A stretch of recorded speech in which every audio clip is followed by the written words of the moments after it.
That was a long meeting.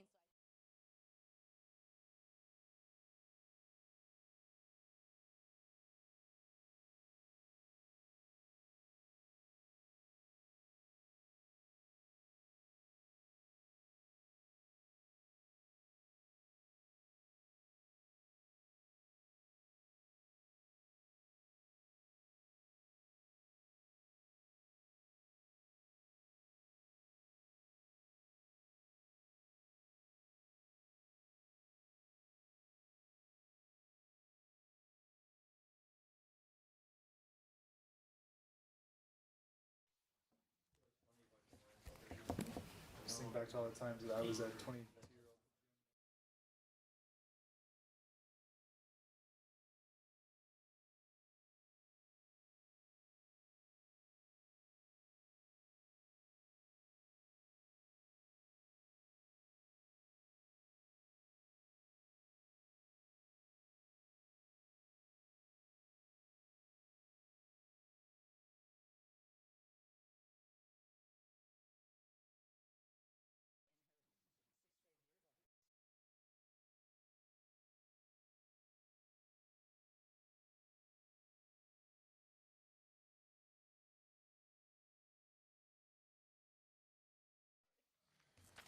Okay, where am I?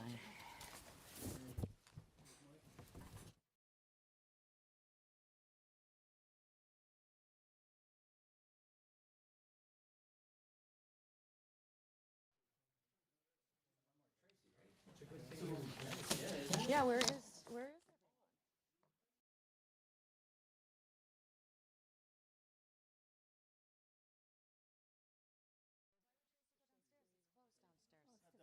Just barely. Yeah.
Welcome, Alderman Stefanski.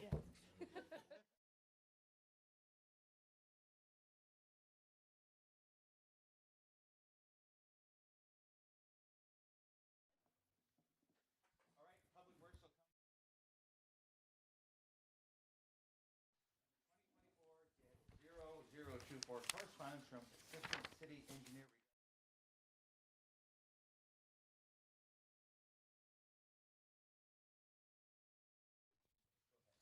Okay, real quickly, South 83rd Street, and that it's quite narrow, 27 feet as opposed to 30. The council received a request by a resident asking to allow parking on both sides of the street so he could park overnight on the street. So South 83rd Street does not have parking on the west side of it, does not allow parking. This is the 2100 block. So it does have the alternate every other night parking that we have in the whole city. So on every other night, this resident has to park on a different street because of the alternate side parking. Those no parking rules have been in effect since 1965. This is the first complaint we've received on this. Looking at the resident's home, there is a driveway. He says that he can't use the driveway. I don't know the reasoning. So he's asked the city to do something about this. So I put together a communication just kind of explaining that there are some if you allowed parking on both sides of the street, there are many negatives or some questions that would take place, probably getting other complaints. So I put the communication together, and I wanted to discuss what possible solution we have to the problem. I did ask police, and they are fine. One solution I guess we had was to just not have the alternate side parking for this kind of unique area. The police department would be okay with that. Department of Public Works was not in favor of that because they would have to specially sign it every time they want to do leaf pickup, street cleaning, snow plowing, and it would create, a fairly substantial burden for them. So I guess wanted to bring it to the attention of the board. I can discuss possible solutions. Obviously, a solution is, one of the solutions is to leave it as it is now as well. So I'd try to kind of outline it. And Why can't this guy park in his driveway? Is he an owner or a tenant? I do not know that. Have you? He's not, tell me whether he's an owner or a tenant, so. Okay. I mean, I can look up that address, but I don't know that. Alderman Rowe? Yes, go ahead, Alderman. I just kind of want to bring everybody up to speed. We all received correspondence from this resident. With the new district maps, that's not my district, but it's very close to some of the area of the new district that we were serving. So I put a call through to Rob, because oftentimes as an alder, we get calls about parking situations quite often. And I wanted to know if there were any subsequent streets that modeled after this one, because I noticed this entire stretch goes a number of blocks. And Rob gave me a very thorough explanation as to why it is, and I can see why I would support keeping it as is. A, you have one person since 1965 that has complained. We can't change signs just for one person. We have to take a look at the recommendations of the engineering department. I live on a more narrow street, and what I see would be problematic with that alternate parking or having both side parking is exactly the example we have today with all the snow. And you've got one parking on this side, one parking on that side. How do we access emergency vehicles?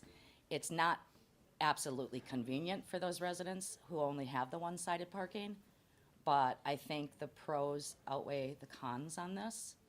And that's pretty much what my opinion is on it. I suggested whenever a constituent reaches out to me with issues like that, is to go around to their neighbors and get a petition and have them sign off on it, because what may be okay for you is going to become a problem for your neighbor. So that would be a suggested approach. That's it. Anybody else? Oh, Go ahead, Alderman. Chair. Rob, you have indicated that they don't choose to use their driveway, is that correct? And why have they chosen to go that route, you might say? I don't know. He in his communication, he just said, if I could park in my driveway, I would, but I am unable to do so. That would be the solution to the Yeah. problem. Sure would, sure would.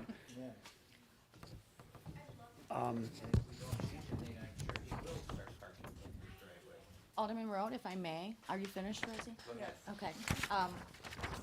As an owner-occupied property, I have a duplex. I do not give driveway privileges to a tenant. So that could very well be this reason, because I'm owner-occupied and I use my driveway. Well, we have to find out what this reason is, or if he is a tenant or an owner. How would that change it, if I may ask?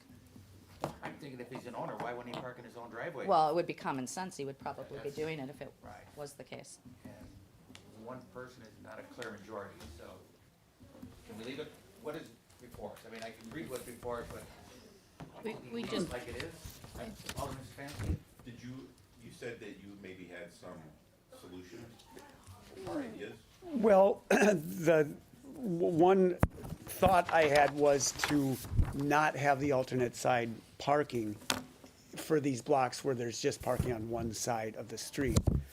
So they wouldn't have to move every other night, or they wouldn't have to park on a different street every other night. That'd be a problem during a snow emergency. But there'd be a problem, and it'd be leaf pickup, street sweeping. And so every time the DPW wanted to do that, they'd have to put out temporary signs the day before and then take them down. So it would be a substantial hardship for them. And I just wanted it to be looked at, that's why I brought it up, because Okay. the Yep. constituent, Yeah. brought it to me and.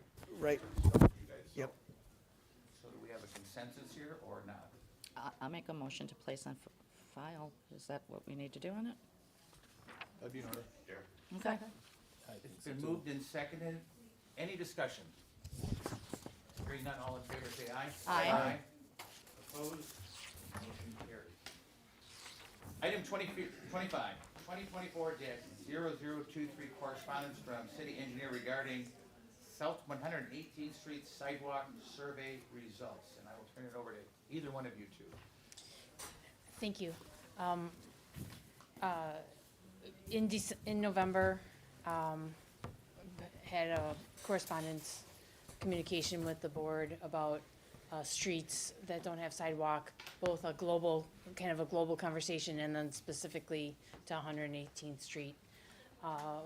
The engineering department came away from that with the understanding that we were to survey each street as they came forward on the paving plan, and gather the results and report them back to the board. And then the board would make that decision on whether they wanted to include sidewalks on that project or not, whether they wanted to grade it and prepare it for sidewalks, or just to reconstruct the street as it is today, basically, with no preparation for sidewalks. So that's what we followed for 118th Street. Rob prepared this correspondence for you to kind of outline what our survey results were.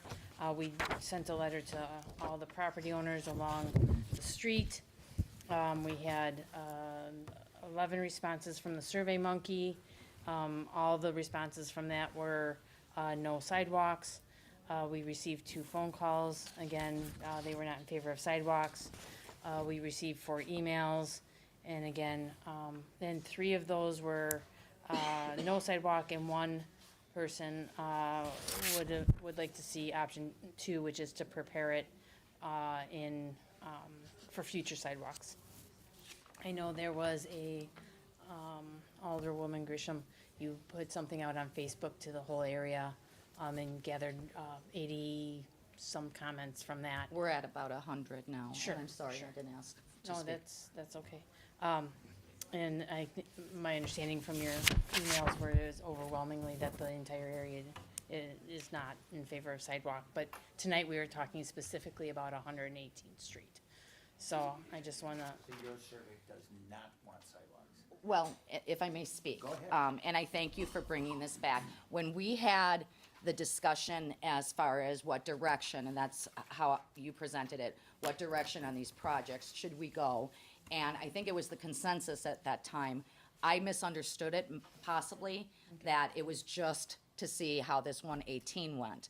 And then that we would look at finding a way to communicate with the community, those that are directly impacted, which would be District 4 and 5 typically, because in years past, Alderman Road had stated, because he's been here much longer than I have, no offense, but he could say, It's all farmland. right, I remember, you probably were milking the cows. But with that being said, he had quoted Alderman Barzak when he was in the seat that I sit in for him now, and said that they didn't want sidewalks then, they don't want sidewalks now. And so after that meeting, and I know this is directly about 118, I went on Rainbow Gardens, which isn't an open public forum. It's those neighbors that would be directly impacted, and kind of stated in transparency this discussion that we had. So I could collect data as a representative and do my due diligence in research, because people may not want to wait for the surveys and whatnot, and I'm all about not wasting resources going forward. If 30 years ago, they didn't want sidewalks, and it's 100% of 100 people that reached out to me and get them all up in arms about it. I think that we should hear what they have to say. It's their neighborhoods. They bought these homes for a more rural feel in an urban environment, if that makes sense. I expressed how I felt about, landscape and other things and having a concrete city. So without being on a soapbox, I just want to make sure that I am representing them by sharing their thoughts with you. And we do have quite a few that are in the audience who aren't going to speak, but just are here in support of stating that they don't want sidewalks. And I appreciate your efforts, and the engineering department does. My concern with making a decision for the whole area at this time is I'm not sure when streets are going to come up in the future. Right. Because it could be 5 years that the next street in this area comes forward. And now we've made a decision, people have changed, and now they don't have a voice in it. So I actually, at first it was had to think about it a little bit, how we would incorporate this survey into our design process. But I think it's actually a good way to do it, because then we get an accurate read of what the people at this time when we're coming to do the street is. So we would like to continue on this path right now. Not saying that we shouldn't have, that the board shouldn't maybe have a global conversation about everywhere in the city that doesn't have sidewalk in the future. And I would propose that it be a standalone, not in the middle of a council meeting, so we can have some in-depth discussion about it. But for the moment, I think engineering is very comfortable doing the street-by-street cases and surveying each street as it comes forward, and then bring those results back, and then the board can make those directions to us, based on whatever information you deem is appropriate to make And those Chairman, decisions. Chairman Root, if I may, I want to go to Kale on this, or Rebecca, because we already had given this direction, and we are really just here to hear the report. And I think this wouldn't be the forum right now to make that decision, so to speak, of more direction going forward. If we want to revisit this topic, I think we need to bring it back on the agenda for another discussion point. Am I correct? Sure, so Alderperson Grisham, this is just a correspondence, so no action could be taken off this item tonight. It would need a separate type of approval to ever take action to put a sidewalk in. I did get your request to draft a policy on this topic for a future meeting, and so I'll be doing that. And so I think that would probably be the best time to talk globally more about this topic, is when that policy is on the agenda, and that's what the council wishes to do. So this is only germane to 118th Street, and it's just a correspondence. It's not going to be anything that is actionable. One idea too, just in hearing the parties and trying to find a resolution, because the status quo is currently no sidewalks, a good way to approach it might be, it would just take simply a majority of residents to approve it, as opposed to trying to weigh the yeses and nos, just count how many yeses come in. So the engineering department just has an issue, because the city does have a complete street policy that includes a sidewalk and an ordinance that says you should include sidewalk. So that's why we kind of brought it forward in the first place. Which is exactly why in the future, when that policy is on the agenda, these Okay. two concepts will Right. have to be debated. Right, and that poses a question, because I spoke with Rob about that, if it was a criteria point. And I was told contrary, but we can discuss that at the upcoming meeting that we're gonna put on the agenda. But for transparency to my colleagues, I did ask Attorney Decker to put together a resolution regarding the sidewalks. So we can discuss that at another point, but that was part of the reason why I asked for feedback from the residents. Because rather than stressing everybody out and getting them stressed out about their area, even if it's a 5-year deal, people are saying literally, I'll move. And we don't want them thinking that way, that they're gonna put their homes for sale because they're against something like this. So Okay. that's about it. Thank you, Chairman Root. So we've reported the results. So we're Thank not you. putting sidewalks in, correct? Nope. Motion to place on file? We're just placing this on file, and I have to we need to bring a different correspondence to get direction on whether we, or we just I think it would be the discussion of the resolution. right? Correct. So, Mr. Chair, on a future meeting, there'll be a new policy and potential code changes to implement the ideas that Alderperson Grisham brought forward with me, and at that point in time, we'll discuss whether the council should move forward with that. At that point, I'm sure the committee will seek input from engineering. So for 118th Street or globally, It's a global concept for the policy, but and it would tonight, impact 118th Street? But we're doing it locally. Okay. No, 100, you're not. 108 No. No sidewalks on, I just, Yeah, that's a Okay. no. As I know, it's a no. Are we to vote? No, we're just. no. That's what I thought. We're just gonna place it on file, so And it's a I'm no. seconding it. Right. Been moved and seconded. All in favor, say aye. Aye. Opposed? Carried.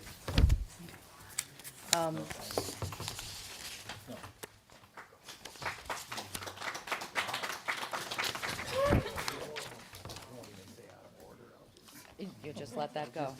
Just enjoy it.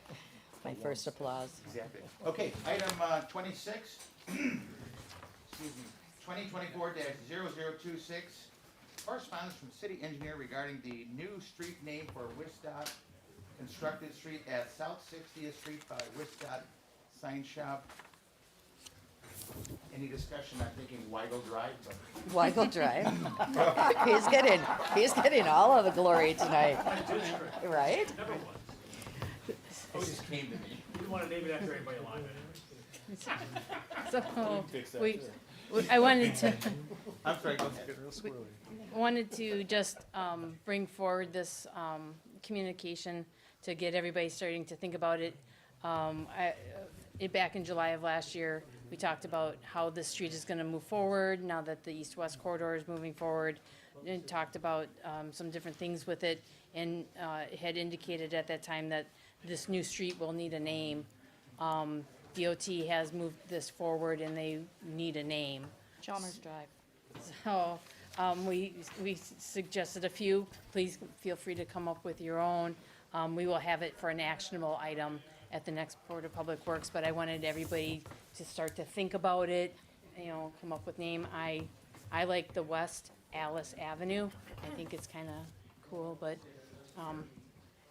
that's, Alderman Samantha. How about Liberace Drive? There you go. there you go. We'll We'll let take- them Have think a about it. suggestion? So, How but, do we come to some Okay, agreement on a name? Just throw out ideas. Not today. Not That's No. not what we're, yeah. That's so, right. so think about it, and then we can discuss and figure out a path. Blind on vote. How to get it narrowed down. Okay, So, but I just wanted to introduce that and get it on everybody's radar. okay. Motion to place on file? Second. been moved and seconded. Any discussion? Hearing none, all in favor, say aye. Aye. Aye. Opposed? Motion carries. Be placed on file. And our public hearing item number 27, resolution 2024-0011. Resolution to confirm and adopt the report of the city engineer containing the schedule of proposed assessments for improvement of the general area bounded by West Cleveland Avenue to the Union Pacific Railroad, South 92nd Street to South 78th Street. Move to approve. Second. It's been moved and seconded. Is there any discussion? Hearing none, all in favor say aye. Aye. Aye. Opposed? Motion carries. Move to adjourn? Second. Been moved and seconded. All in favor say aye. Aye. Opposed? We're adjourned. Okay, calling Public Safety Committee meeting to order. We have item 31, 2024-0012, December 18th, 2023 Public Safety Committee minutes. Motion approved. Okay, we have a motion and a second. All in favor? Aye. Aye. Well, I should have asked for discussion. Motion carries. Item 32, R 2024-0001, resolution to establish special zoning exception application fee. Madam Chair? Yes? The fee goes along with the approval that the council made back in December. There is a reference in the special zoning exception ordinance that there should be a fee. No fee was established at that time, so this is just establishing that fee. Okay. Is there any discussion on this item? Move to approve. Okay, there's a motion to approve. Is there a second? And there's a second. Any discussion? All in favor? Aye. Motion carries. Item 33, 2024-009, 2023-2025 new operator's license bartender Class D operator application for Doreen Gaster. First appearance is Miss Gaster here. Motion to place on file. Second. Okay, I'm there. sorry. Motion to place on hold. Sorry. Okay, there's a motion and a second. All in favor? Aye. Okay, any discussion? Motion carries. 34, item 34, 2024-0013, 2023-25, new operator's license bartender Class D operator application for Ariana McCarthy. First appearance is Miss McCarthy here. Okay, is there a motion? Motion to hold, place on hold. Oh, and I do have a question prior to this. Has there been correspondence from either Doreen Gaster or Miss McCarthy? No, but we do have correspondence from the next one. Okay, so there's a no and a no, and there was a motion to, Place on hold. okay, is there a second? I second. Okay, motion a second, discussion, all in favor? Aye. Motion carries. Item 35, 2024-0019, 2023-25 new operator's license bartender Class D operator application for Joshua Coleman. First appearance, the floor is yours, Rebecca. He requested that this item be held, and he understands that he needs to come to the next meeting. Okay, thank you. Is there a motion? Motion to place on hold. Okay, is there a second? Okay, motion and a second. Any discussion? All in favor? Aye. Motion carries. Item 36, 2024-0030, discussion regarding senior center membership and programs. And we're going to bring up Ashley Palin and Bob Leisho from the health department to go over this. Just so everybody's aware, I asked that this discussion be brought forward regarding the senior center membership.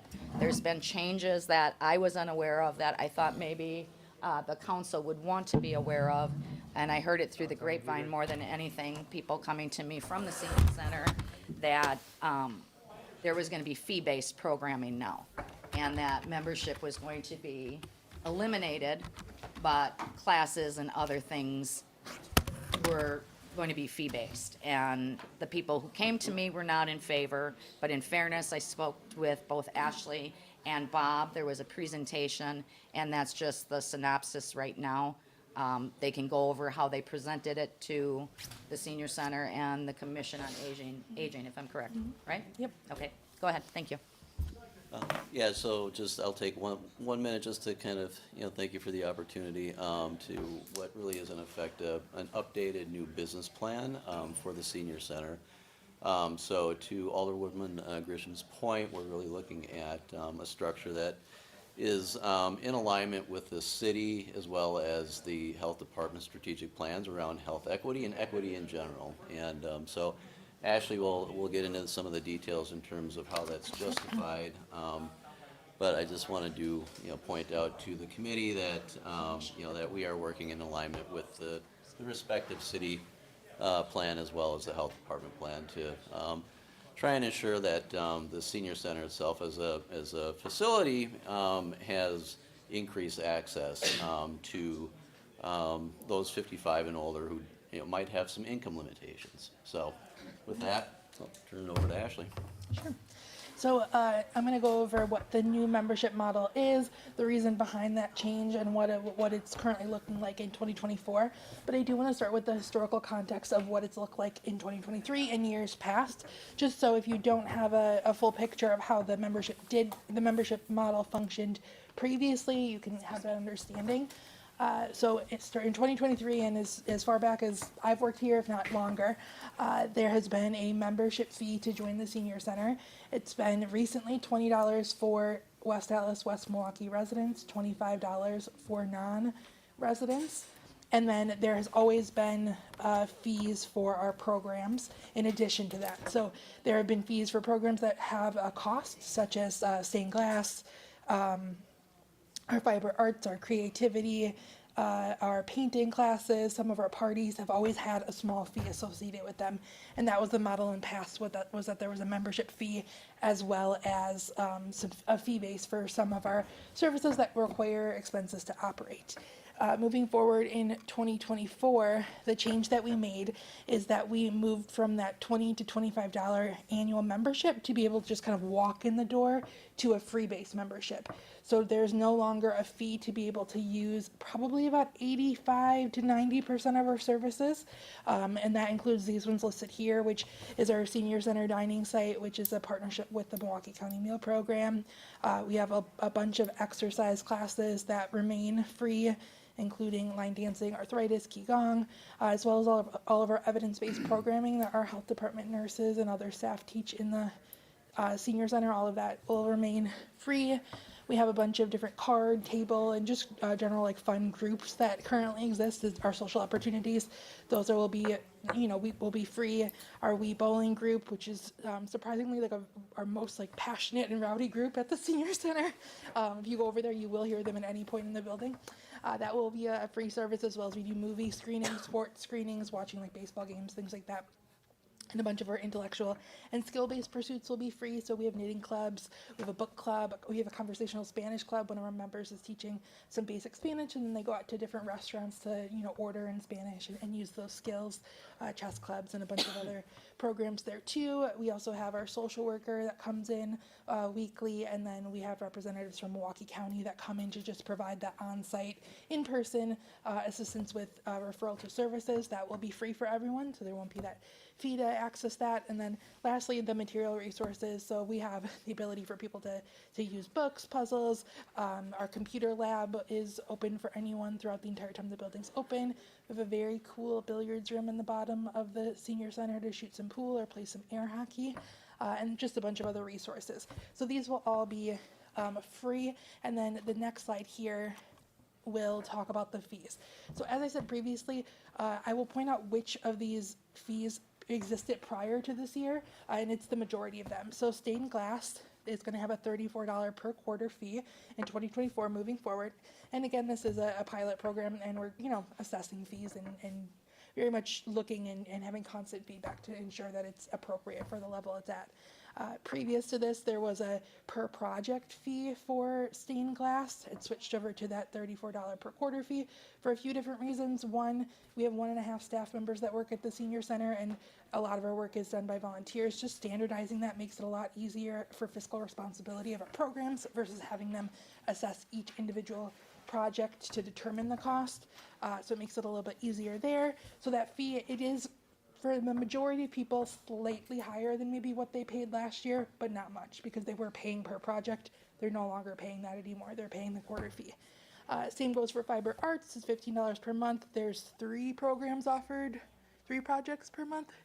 Okay, thank you. And so that breaks down to about $5 per project. That was essentially what it was in past prior to this year, was that it was each project kind of roughly broke down to that amount that people had to pay.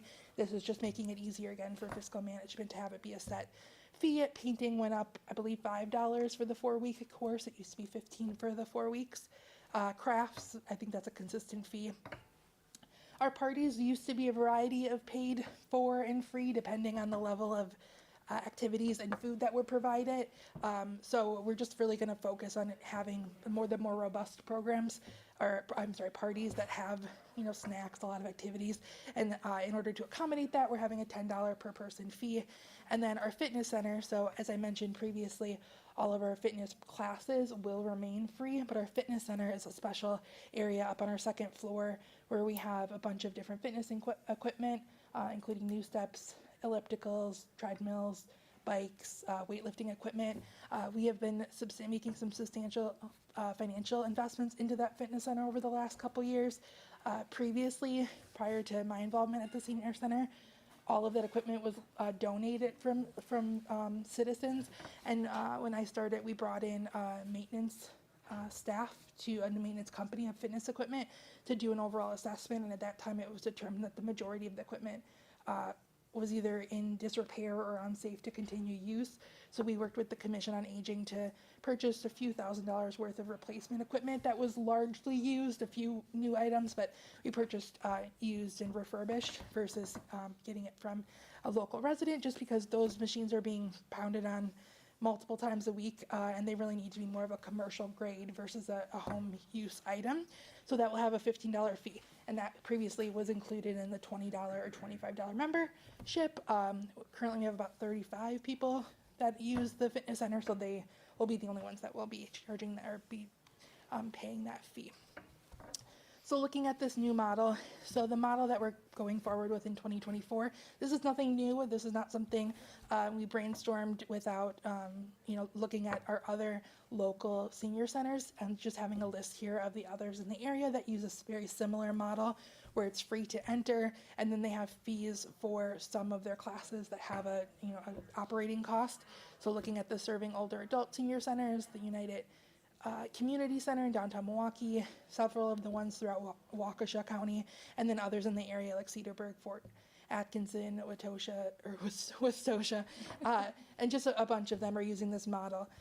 So this is, nothing new. It's functioned really well at a lot of these other senior centers, and we looked towards them to, develop this model. And then how will this help? So as Bob mentioned, the health department has oversight of the senior center, and we focus a lot on equity and ensuring that everyone has access. The senior center membership requirements, they're still there. You still have to be a member to enter the senior center. I know some of the concerns have been, safety related. So there is still a code of conduct. You do have to, sign up to be a member. You have to wear a lanyard saying that you're a member. We have your information. Be 55 years of age. But as you can see here, these statistics show the income level of our current membership, and about just under 70% of our current memberships are rated low income with the federal poverty level. So the majority of the people accessing our senior center are lower income, and although $20 or $25 might not seem like a lot to you or I for a cost to be able to just walk into the building, that can be very limiting for people on a very fixed budget. So again, hitting on that, so they have same-day sign-up. You still have to be a member. You can walk in and become a member. Previously, you'd walk in, we would give you a tour. You either had to make that decision to pay your membership fee to stay in the building and access our services, or you'd have to leave and come back. Looking at perception of value, I know I do this all the time when you go somewhere and you're like, am I really going to use this? Is it really worth that money? Am I going to go to that gym? Am I going to go to that, social club? And we had a lot of people that were like, I don't know if I really want to spend $25. That might be all of their, spending income for that month or that quarter. And to put that into something and not know how many times they're going to go to a senior center without having spent time there was a deterrent for some of our members, as well as looking at the elderly population and our social worker, as well as working with the Milwaukee County. There are a lot of financially abused people in the elderly population, so those might be where they are just not the ones leading the control of their own personal finances. They may have a family member who's doing that for them, or for whatever reason, don't have the ability to be the primary person in charge of their finances, and having to get someone else to approve or pay for the membership fee so that they can access the building is a very limiting factor. And then here, just again, focusing on the equity, this is just some statistics looking at the population as a whole for West Allis. So we have our Black households make 67% of what our white households do. Currently, prior to 2023, our membership makeup was largely Caucasian. So we're looking at trying to encourage our Hispanic and Black populations to become senior center members. And if we look at these statistics, that generally it functions as being also our lower income populations too. And then additionally, we have that 12% of our households do not have a computer or internet, and one of the services that this is providing for free is a computer lab that's staffed with a retired tech person who helps people out and kind of takes that burden off of the library as well. And then lastly, just hitting on that there's a reduction in social isolation and loneliness. We have heard from all of our members, as well as many statistics throughout the county, that in the aging population, loneliness and isolation is is one of the largest indicators for happiness, success, mental health, overall wellness. And the senior center really is a community. It's people that come there regularly that really many of them come for services, but a lot of them just come to, sit in the lobby, do a puzzle, socialize, and spend time together. And having a center where everyone, regardless of their financial income, can access those basic services is why we made this change. We wanted everyone to be able to come in. If you have the disposable income to maybe be able to pay for some of those higher cost arts and crafts services, by all means, go ahead and do so. But if that's not something that you can financially afford, there's still a ton of services that you can access at the senior center for free. Talking about a scholarship program as well. Yes, I can hit on that quickly. So we are in the process of developing a scholarship program too. There's going to be, I think there's 5 or 6 different programs that you can be a part of in Milwaukee County or submit your tax return essentially. And if you're at a lower income level, I think it's 200% of the 200% of the federal poverty level, we would give you a $50 scholarship that you could use for any of our paid services. That wouldn't mean that you'd be able to use them all because, you know, if you did everything, it would be more than that. But you could pick and choose and still participate in our paid for services, even if you didn't have the financial capacity to do so. Okay, thank you. That was a lot to unpack here for me personally. The first thing that came to mind when you said a $25 fee is a lot for any senior to bite off, first thing I would have thought is change the fee schedule to a quarterly to, you know, break it down, and maybe they just want to try it out for that 4-month period or 3-month period and decide it isn't for them. Second thing that stood out to me, and I guess my question would be, was that even a thought or an option to think that let's break this down rather than go to, you know, all these little fees, because that too is a lot for seniors because they're trying to budget things. I mean, and you know as well as I, we want health equity, but we also have seniors that are rationing, you know, medications and other things, and we want them to be able to socialize. And I think having a membership actually makes them feel part of something that they call their own, which we know that has happened over the years. And it gives that little bit of shelter of what you had to, you know, go over as far as their safety and, you know, who's in their opinion Joe Schmo coming in off the street. And I know, Bob, you deal with that a lot because it's a club, it's a center, but you want to be able to have anybody come in. You want people to feel welcome, and sometimes, I'm going to be honest, you may not feel welcome because it's just a specific network of people that are in there. So that would be the first thing that I thought. As far as my feedback that I have received and how this was brought to my attention, it really was a client of mine. She came in and just kind of, without, you know, breaking, I wouldn't give her name, but she's a person who struggles with mental health issues. And I was so happy to hear that she took my advice and her doctor's advice and went over to the senior center. She started becoming social. She started participating in classes. She was, you know, very happy. And she came in and she said, well, I guess it's over for me now.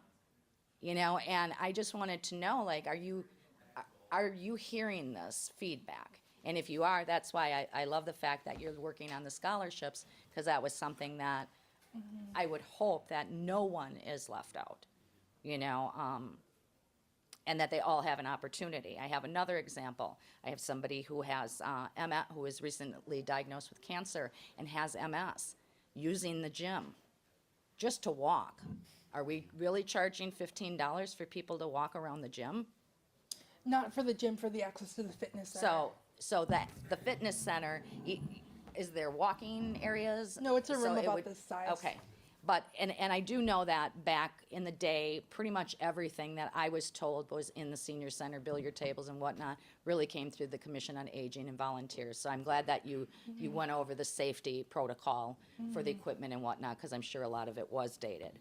But I just really wanted to go over this and hear the reasoning behind the fees, and also the fact that it was never really brought to us in the first place. I think when we're looking at that, anything to do with the money aspect of it, how are you benefiting costs with this?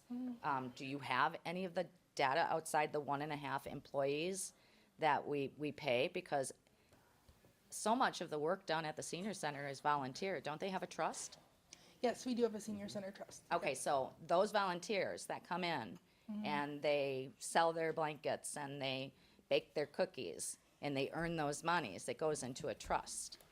It goes in, well, it can, but it largely goes into our fundraising fund, which is Okay. used to fund, like our parties, and, because even $10, that doesn't cover the cost of what it actually takes to, Right. to, you know, throw a party for, everyone. So, yes, it goes into funding the senior center. Okay.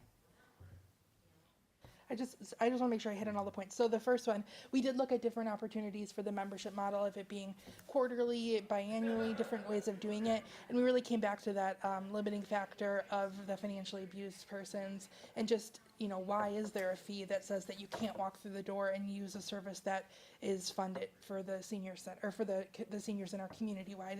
Why do you have to have a fee to even just walk through the door and use any of our services? And really, the majority of the services that are listed there that we have are free. They cost very little to nothing to run, so it just made sense to allow everyone to have access to those. As I mentioned previously, prior to this membership model, there were fees for all of these services up here. I think there was maybe a misconception by some of our members that hadn't used all of those programs, that it was free before to, let's say, you know, use stained glass or do painting, and now we're charging a fee. There's always been a fee. We just made a small increase to that fee. So there's always been that fee. You know, we make, based on our program fees and our membership costs as of past years, we make roughly about $6,000 a year in revenue. So it's not a large, we're not making money off the seniors when you talk about how much we're taking in versus how much we spend on our programs, our activities, staff, you know, building maintenance, all of that. There's not a large cost that we're taking in there. We expect that we'll probably maintain roughly around the same amount of revenue, if not a slight decrease. We have talked about that at the Commission on Aging. You know, I don't think, you know, we are not in the business to try to make money off seniors, and I don't think the city is either. So if we see a slight reduction in how much we're making, we have the Senior Center Trust and other fundraising opportunities we're looking at that can supplement if we need to on a city fiscal level. This is where we're starting. We're doing Shannon, the Senior Center Coordinator, Sharon Roy, the Senior Center Administrative Assistant, and I do a bi-weekly meeting to look at where we're at just in the last month of 2023 and the beginning of 2024 here, to ensure that we're just kind of seeing where we're at falling for fees, to make sure that we're not over charging or undercharging. We want to be very cognizant of the costs, and then that's why we also are implementing this scholarship model as well, to ensure that So people again, have yeah, access. this is a pilot, and I think we've Yeah. made that, you know, clear a couple times. And so I think along the lines of what Ashley's talking about, the routine monitoring and very quick ability to make any adjustments as needed. So if we find that, you know, we are just not reaching capacity, or we're just not getting enrollment in certain classes, and it's large part because of the fees, and we have the ability to Right. make some adjustments along the way. So, so there's some flexibility. There's a lot of flexibility to this model. And then too, yeah, I mean, we don't run it as a country club, right? I mean, this is a taxpayer-based center. Right. So again, in concept, why would you even charge anything? And why has there been a charge? Because literally anybody should be able just to go in and use that at no cost. And so that's part of the rationale that goes into the decision-making. And then just to provide some context on how this came to be, so it was proposed to the Commission on Aging in August of 2023. At that time, we gave a much more built-out presentation than this, and it was approved unanimously for us to implement in 2024. We then came back every month for an update with where we're at in the planning. It was rolled out to all membership at the beginning of November. I think it was like November 6th or so. We rolled it out to about 2 months before 2024, so that they had time to, you know, learn about the process, ask questions, provide feedback. We had multiple sessions for them to provide us feedback. You know, we were very open to hearing, and a lot of those points that were brought up were also, you know, they're being used in our current process now. For there's some, you know, concerns about safety. We're definitely open to hearing them. You know, we've been doing this now for a good 16 days. As expected, we have had no safety or security issues. I don't anticipate any. It's a fully locked down building. You have to buzz to get Right. in. There's a code of conduct that has always been in place, and we continue to enforce that.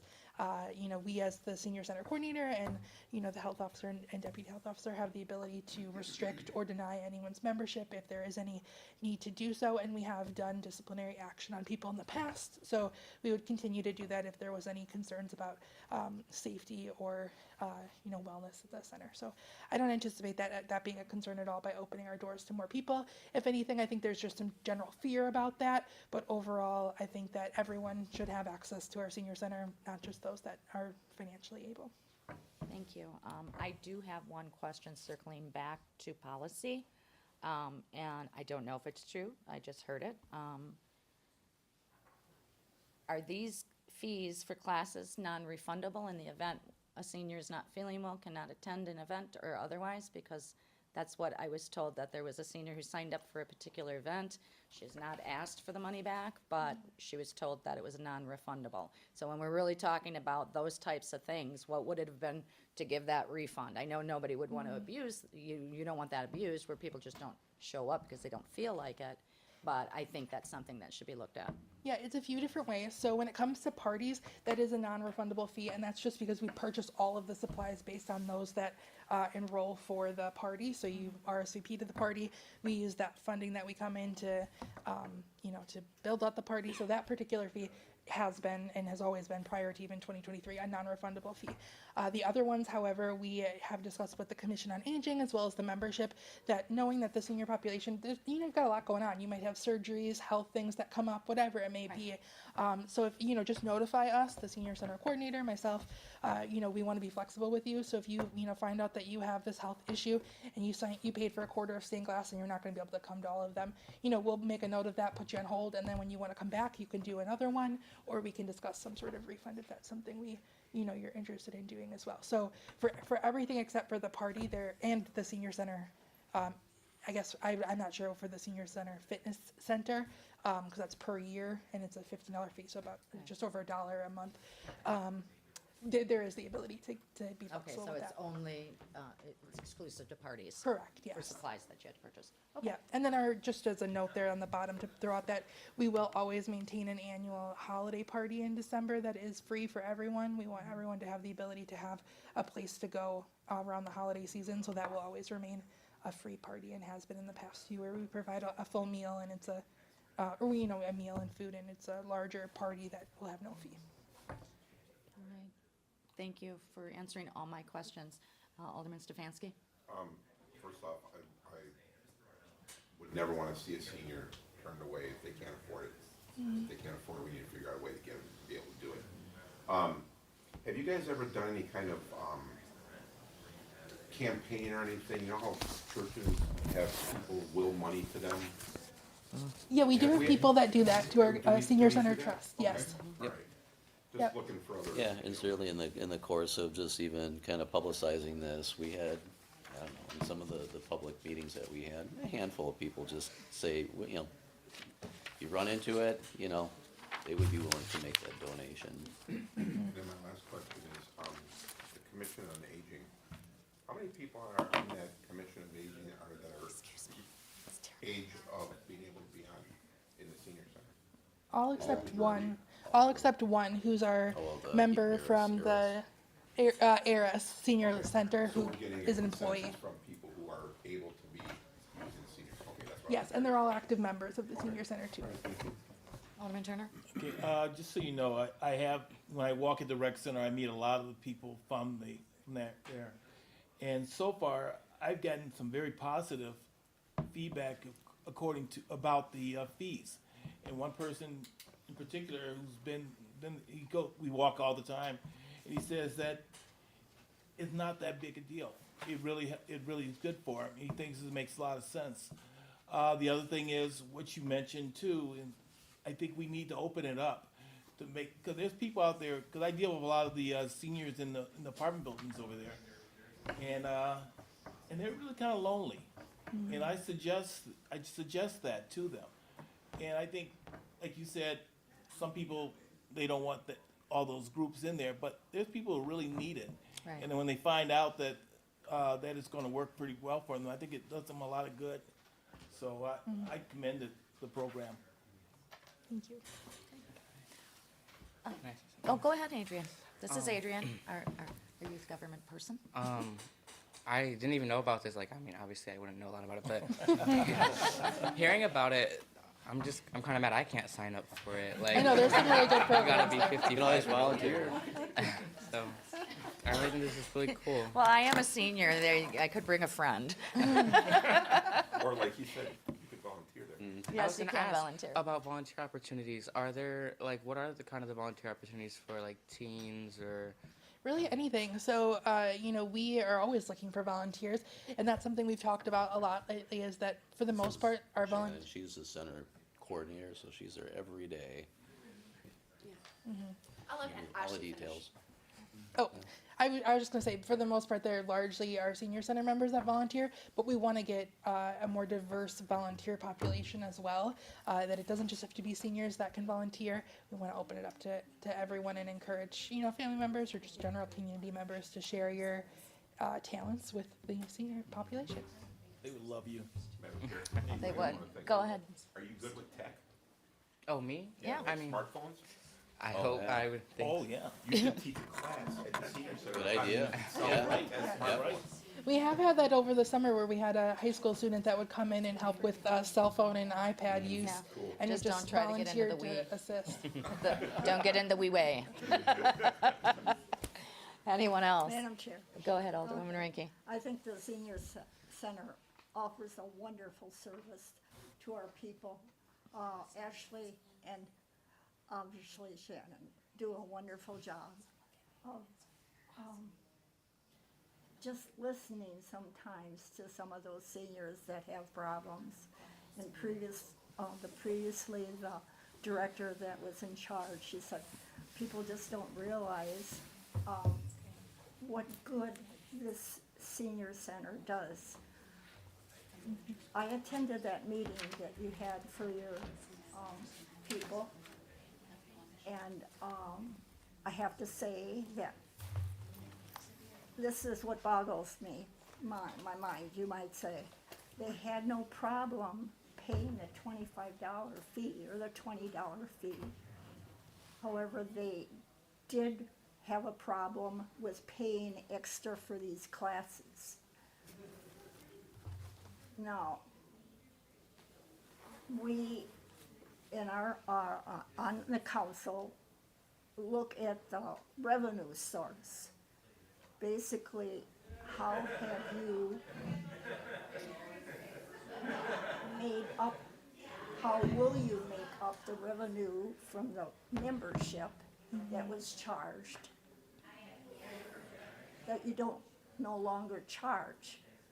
Yeah, I had heard, and one more statement. Go ahead. I had heard, basically, that the senior center is not self-sustaining, which concerns me. So, we look at this, the council looks at this in a different light. How will you make up this revenue? Yeah, I mean, I will be clear that if we didn't have the tax levy money supporting the senior center, we would not be able to operate. It's largely funded primarily by our tax levy as well as some of our senior center trust fund and fundraising. So the difference that we're planning to make up for what we had in our membership is a part of it is being made up for in a slight increase to the fees here that I'm showing. The other part is that we're looking at other fundraising opportunities. So we're working currently with our public health specialists within our health department, and then as we get farther down the road, we want to work with our communications department to look at things that other senior centers do, and such as selling ads in our senior center newsletter to local like senior services in the area. So it could be they spend $30 and they pay for their business to be advertised in our senior center newsletter, whatever it may be, and try to supplement through, not through the seniors themselves, but some of the other services or other areas in the community, and have them make up the cost. It's definitely a wonderful thing for our community to have this. We saw, there was cause at one time that maybe it would close, and we had an avalanche of seniors coming to our council meeting and saying a lot of things happen at this senior center that are really positive for our community. And we kind of changed our mind on that. If there was any thought given to this idea because of the senior input. So I have to say you are off for the volunteers, because basically they carry the senior center. Absolutely. And thank you for answering my questions. Thank you, Alderwoman Ranky. Alderman Stefanski? One of the suggestions, have you guys ever thought of, for the craft stuff, teaming up with Hobby Lobby, since they are local and they're right down the road from the senior center, teaming up with them on getting a major discount or having them sponsor in you know, a class or something like that with supplies?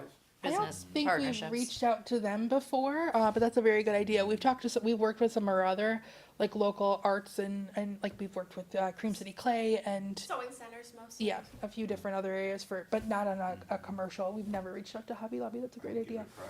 Yeah. Yeah, oftentimes they have sunshine clubs and other things where they'll give back to the community. Okay, I thank you for taking your time tonight to explain all this to us. Is there anyone else who has questions? Okay, do we have a motion for adjourn? Motion to adjourn? Okay, motion, second, all in favor? Aye. We are adjourned.